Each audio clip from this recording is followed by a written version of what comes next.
You stand at Abydos, circa 3000 BCE. Drums hit. Resin smoke stings. Officials argue over dynastic heirs. Later teachers will file such rights under medieval history. The court gathers in the heat. The herald holds a scroll. He will call names. You may be one.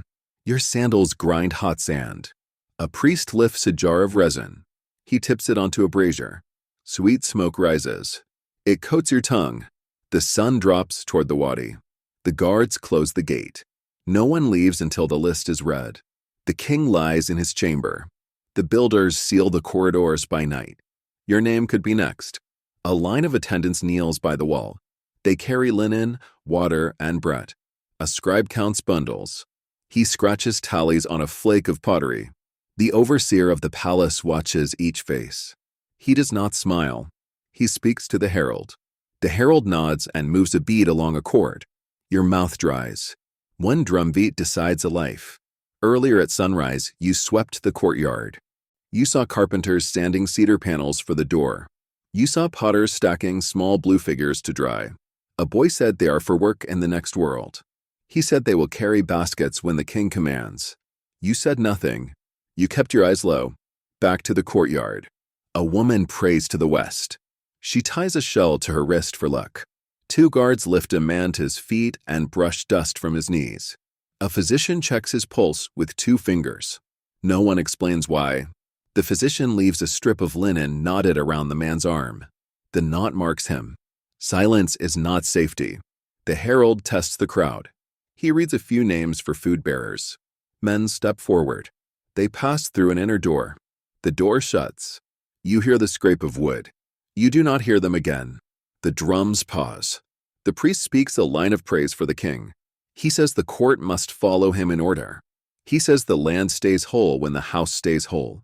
The heat presses your skin. Sweat runs down your back. You smell resin, linen, and wet clay. A steward moves along the line with cups. He says the king must not walk alone. He says the chosen will attend him. He says it is an honor. You see eyes avoiding his gaze. A promise can kill. 3 hours later, the sun schemes the hill.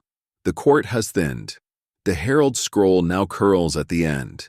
He looks tired. He calls 2 guards by name. He calls a harpist. He calls a woman who oils the king's hair.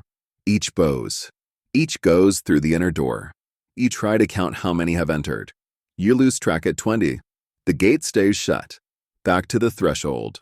The high priest steps out from the inner passage. His hands are stained dark from resin. He speaks to the herald in a low voice. The herald listens. He lifts the scroll. He turns a page. His eyes run down the lines. Your heart strikes hard. Your legs feel heavy. The night will not wait.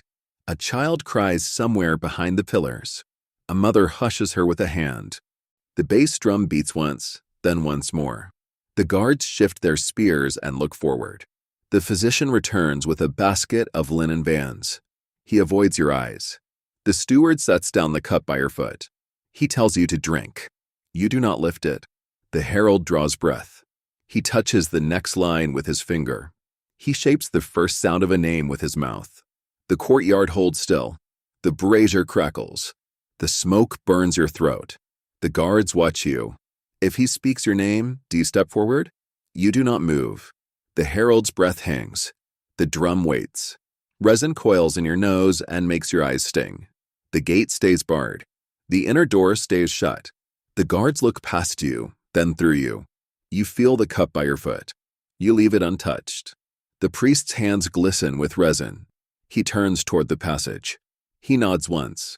The steward reads his face. The crowd tightens. You count the names you still hear. Each one walks inside. Each one does not return. A fly lands on your wrist. You shake it off. The sun slides lower. Shadows climb the wall. Someone whispers a prayer for order. Another whispers the king's throne name. The physician ties another linen knot on another arm. He does not explain. The herald finds the next line. He touches it with a finger worn smooth from reading. Power tests loyalty at the door. The air holds still. A child coughs. The drum taps once. The herald opens his mouth to speak. Then he stops. A runner arrives from the inner corridor. Dust clings to his legs. He bows. He whispers in the priest's ear. The priest nods. He raises both hands. The drum falls silent. The herald lowers the scroll. The court waited. The king had died in a season of low water. His builders worked fast. His tomb at Abydos faced west. The chamber lay deep. Around it, small graves lined up in rows. These were the places for guards, attendants, and minor officials. The plan matched rank. The closest plots went to high staff. The far plots went to the rest. Saqqara watched from the north. Elites there copied the pattern in their own way. The palace kept lists. The lists matched faces to pits. The message was clear. The king would rule beyond death. Order must travel with him. Maps of graves mirrored rank. Not all retainers were equal. Some were guards. Some poured wine. Some kept ledgers. Some dressed the king. They carried small sets of goods. A jar, a comb, a stick of coal, a bead string. The two makers measured each space. They marked posts. They built mud brick walls. They left gaps for doors. They timed the works to one day. When the chamber closed, the ring would close with it. The court planned the final hours. Silence pointed to a method. Centuries later, excavators cut a trench at El-Kab. They recorded rows of subsidiary graves around early royal tombs. Many skeletons lay straight, arms by sides. No deep scratch marks on walls. No broken fingernails on hands. Some neck joints showed stress. Some skulls lay with neat cap ornaments still fixed. The layers showed no slow filling.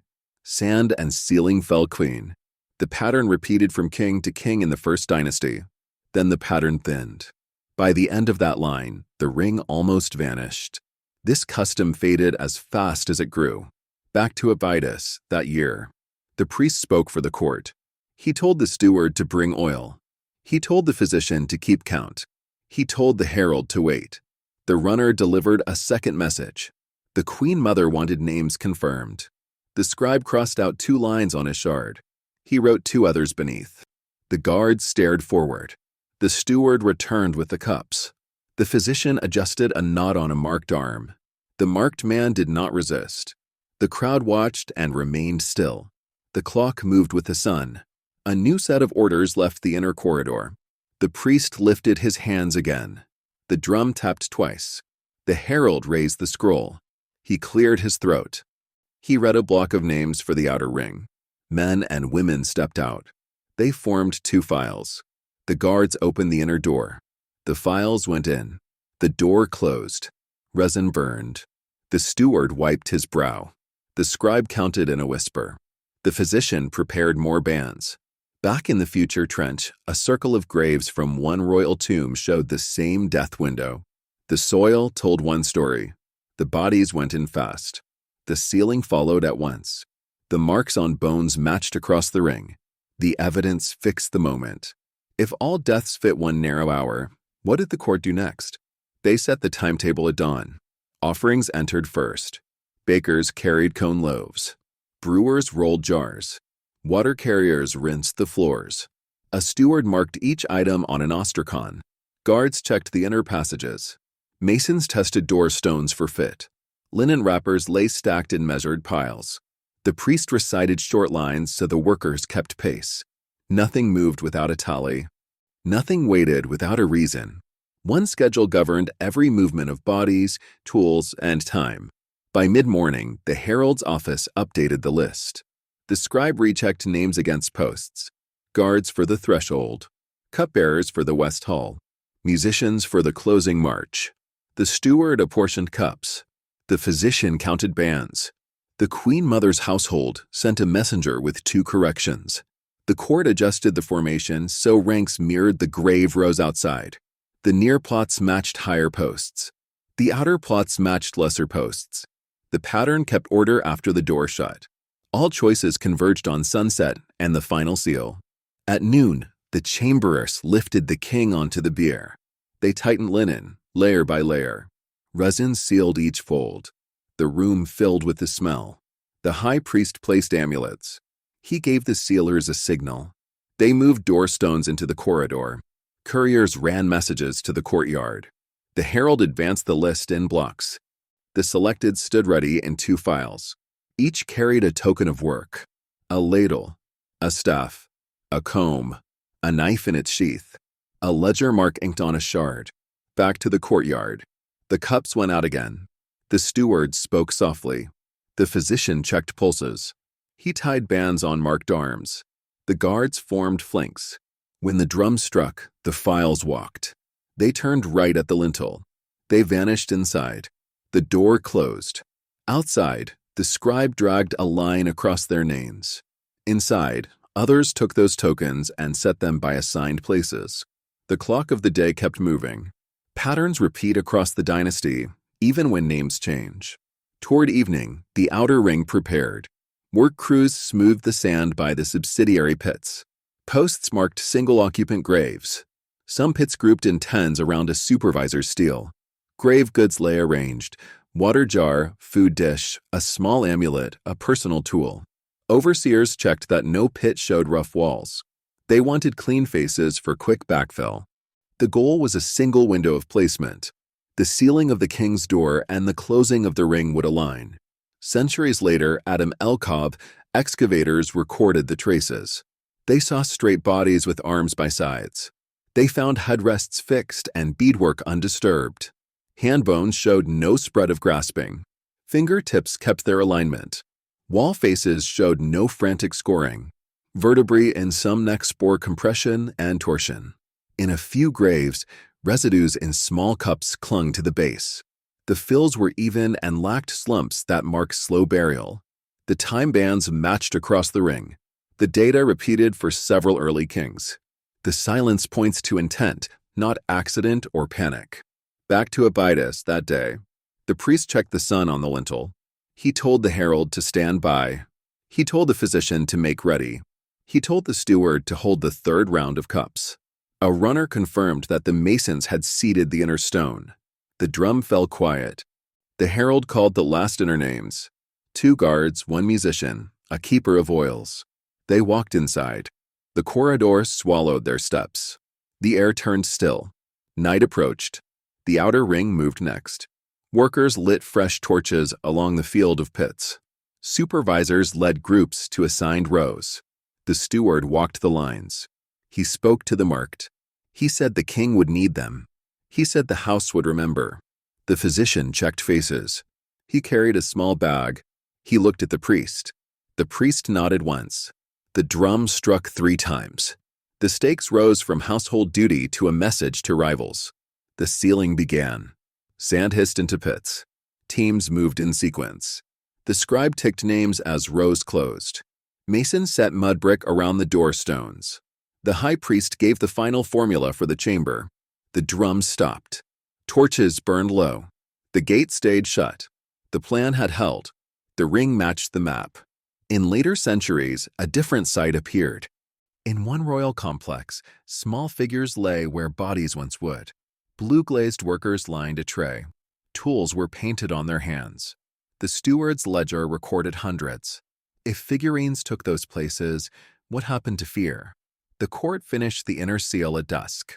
The outer ring waited. The priest checked the sun. The steward held the cups. The physician stood by with his bag. The herald kept the list. The plan called for 1 window. The king would pass. The ring would close. Clay replaces flesh. The method now becomes clear. The retainers did not go into pits alive. The bodies show it. The graves show it. The tools and fills show it. Necks bear stress. Cups in some hands hold residue. Nails stay whole. Walls keep smooth faces. No frantic rakes. No air pockets formed by trapped breath. The sand settles even. The sealing comes at once. The pattern repeats around several early kings. The story is uniform. Death came first.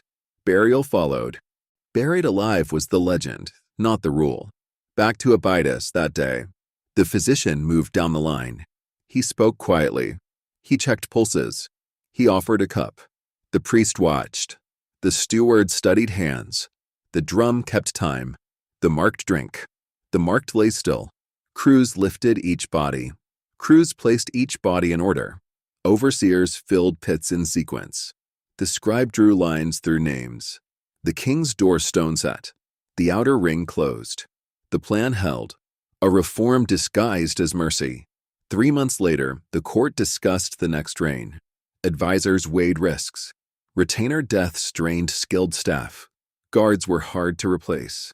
Ledger keepers took years to train. The palace needed living hands to feed fields and run boats. The priest argued for tokens instead. He pointed to small figures drying in the potter's yard. He said they could work when called in the next life. He said spells could bind tasks to clay. He said order could travel without blood. Symbols save resources. Years passed. The practice thinned. By the end of the First Dynasty, rings shrank. In some places, none appeared. Tomb owners tried substitutes. First came servant statues in private tombs, then models of boats and granaries. Later, in the Middle Kingdom, ashabdi spread in royal and elite burials. Small workers stood in rows. They held hoes or baskets. Texts told them to answer when the owner was summoned. They promised labor on command.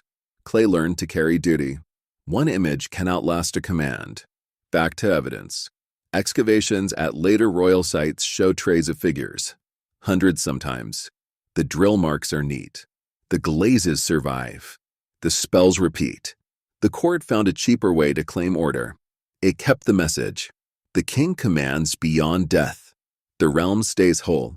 No need to thin the living ranks. A king's power learns prudence. The buried alive tale persisted anyway. Travelers repeated rumors. Later writers sought horror, not method. The data says otherwise. The sealed windows match. The body positions match. The fills match. The quick end of the custom also speaks. If terror were the aim alone, the practice would last. It did not. The state moved on. It settled on symbols that still warned rivals and comforted allies. It also kept workers at their posts. They were not buried alive. Yet one question remained. Why did the practice stop and never return, even in crisis? Early rulers faced rebellions. Droughts struck. Coffers ran thin. New foundations needed awe. Still, later courts kept to statues and spells. They did not reopen the pits. Theology changed. Bureaucracy matured. Risk calculus shifted. But which cause carried the most weight? Advisors argued in private. Priests wrote new texts. Stewards counted costs. Generals urged displays of force. The debate never left the palace walls. The decision shaped the next age. What ended blood for good? Back to the narrative. The Queen Mother stepped into council. She heard the arguments. She asked one blunt question. Could Clay hold the line at the borders? Silence followed. Messengers waited outside with news from the north. A local chief tested the new reign. He watched for weakness. The chamber smelled of resin and dust. The king's seal lay drying on the last doorstone. The court had to answer before sunrise. If the next funeral uses figurines, will the provinces obey? Night settled over Abydos. Torches hissed. Resin smoked. Sand rasped under sandals. The inner stone waited in the corridor. The final orders passed from mouth to mouth. The herald kept the list tight to his chest. The priest watched the sun line vanish from the lintel. He raised one hand. Silence followed. Everyone knew the next steps. Time narrows to a single order. The king lay in linen. Resin sealed each turn. Amulets pressed cool against cloth. Chamberer stood back. Mason studied levers under the doorstone. The scribe touched the last names with his reed. The physician checked the bands on marked arms. The steward held cups and did not speak. Guards formed a lane from courtyard to passage. The drum beat once, then again, then stopped. One word will close the ring. The herald called the inner attendants. A keeper of oils, a guard of the door, a musician with a small harp. They walked in. They did not look back. The corridor took them. The priest gave the line of praise. The masons eased the stone forward a hand's breadth. The sound grated in the throat. The chamber swallowed light. The high priest signed the sealers to wait. The last file had not passed. No one breaks formation. He called the favored retainer. The man wore a plain collar of beads. He had served at the morning table. He had carried water on hunting days. The court knew his face. He stepped forward. He glanced at the official who had trained him. No word passed between them. Only a nod. The steward lifted a cup. The retainer's hand did not shake. The physician watched his eyes. The band on his arm sat square. The guard beside him fixed his spear, but to the ground. The last torch burns low. The retainer drank. He handed back the cup. He stood upright. He drew one slow breath. The physician kept the count in his head. The priest looked to the masons. They stood ready. Crews lifted the retainer under the arms and knees. They carried him past the lintel. The corridor muffled their steps. The scribe dragged his reed across the name. The herald did not read the next line. The drum stayed silent. All eyes stayed on the stone. Inside, the chamberer set the final amulet. The priest spoke the short formula. He gave the sign. The masons leaned their bodies into the levers. Stone slid against bedding. Dust rose. The air turned heavy. The high priest pressed seal clay at the joint. He pressed the ring into it. The impression held. The chamber was shut. The court held its breath for one long count. A door once closed does not open again. They moved to the outer field. Torches ran in two lines past the subsidiary pits. Overseers stood by posts. Crews lowered bodies in order. Arms lay at sides. Headrests set firm. Grave goods placed by hands. Water jar. Food dish. Comb. Ledger shard. Sand hissed into each pit. Teams worked in rhythm. The scribe struck names as rows closed.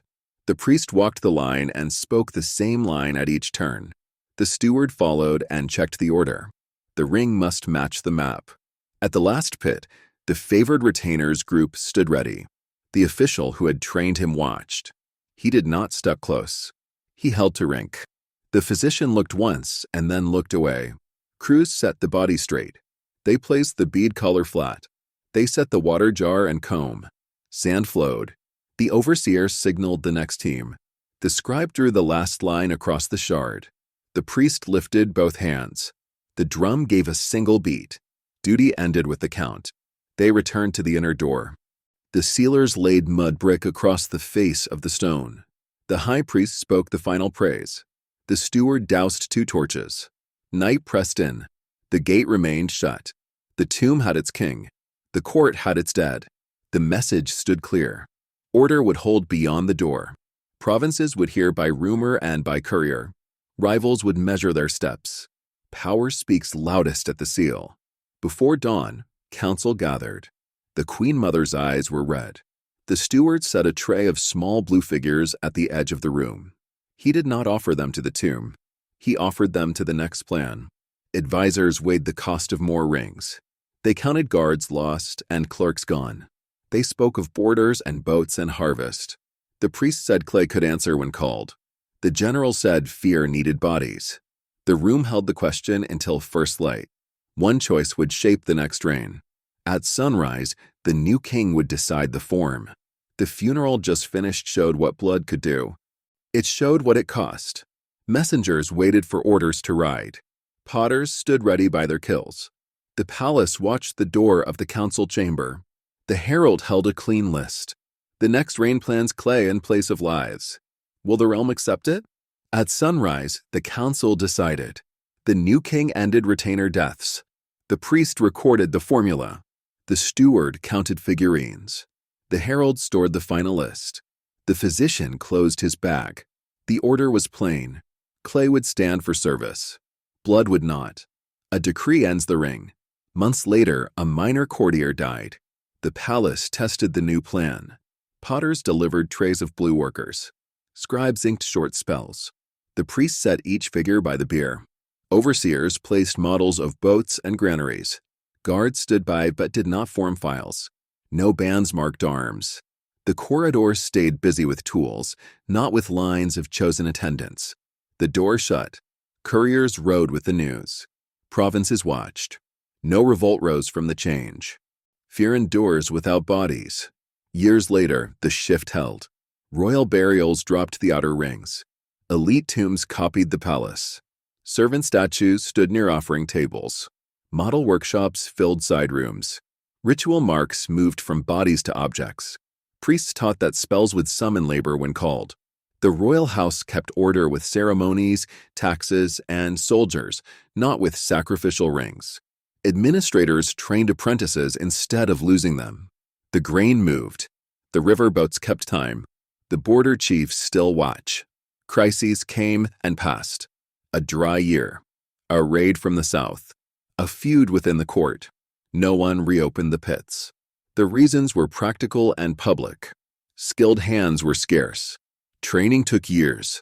The palace needed living staff to move food and stone. The message to rivals could travel by ceilings, monuments, and parades. Priests argued that the king's spirit commanded through rites and offerings.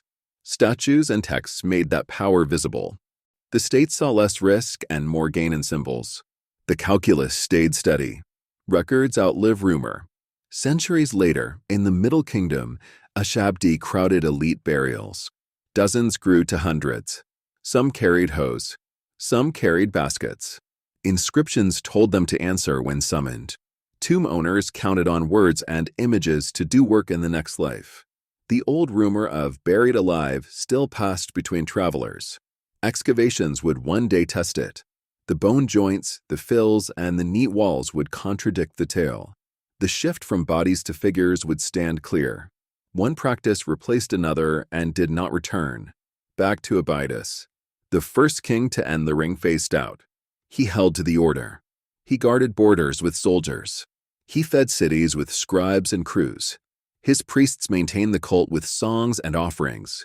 The next funeral used more figurines. The council noted calm in the provinces. The royal house kept its staff. The army kept its men. The treasury kept its counters. Danes held. The change became custom.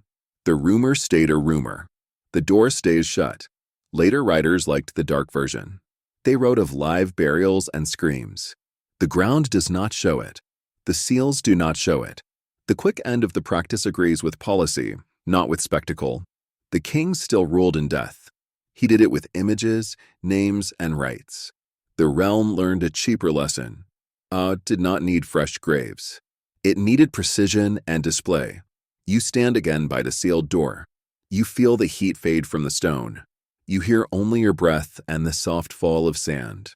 You walk back into the night, and the gate opens for you. Decisions in small rooms change states.